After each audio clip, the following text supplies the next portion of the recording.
బ్రతుకున్నంత కాలం ఆయన ఆడిపోసుకున్నటువంటి వాళ్ళు కొంతమంది ఉన్నారు. కానీ ఒక విషయం తెలుసా, మీరు ఎంత ఆయనను ఇన్సల్ట్ చేస్తూ మాట్లాడారో, ఎంత ఆయనను ట్రోల్ చేస్తారో, దానికి రెండింతలుగా దేవుడు ఆయన వాడుకున్నాడు ఈ భూమి మీద. అనేకుల ఎదుట మీకు కాళ్ళు ఉన్నాయి, చేతులు ఉన్నాయి, you are perfectly all right. మీరు చెయ్యలేనిది ఆయన గొప్ప కార్యం చేశాడు. ఈరోజు చేపురోలు గ్రామానికి కూడా ఒక మాట చెప్పాలనుకుంటున్నాను నేను.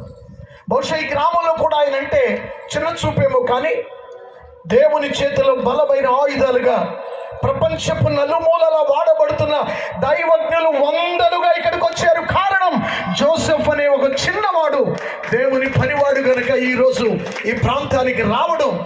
చేపురోలు ఆ ఎంట్రన్స్ లో నేను 18 ఏళ్ల పరిచయం ఎప్పుడైనా ఇంటికి రాలేదు, కానీ ఆ సెంటర్లో అక్కడ ఒక ఆయన పొట్టిగా అన్నానంతే. ఆవిడ అంటుంది, అయ్యగారు మీరు పాస్టర్ గారా అంది. అవునమ్మా భీమవరం. ఇలాగెళ్ళి అక్కడ సచివాలయం ఉంటుంది, అక్కడికి వెళ్ళండి చాలు. ఆయన అంటే నిజంగా ఆయన ఎంత పేరు గడించాడు. ఆయన మీద ఫాల్స్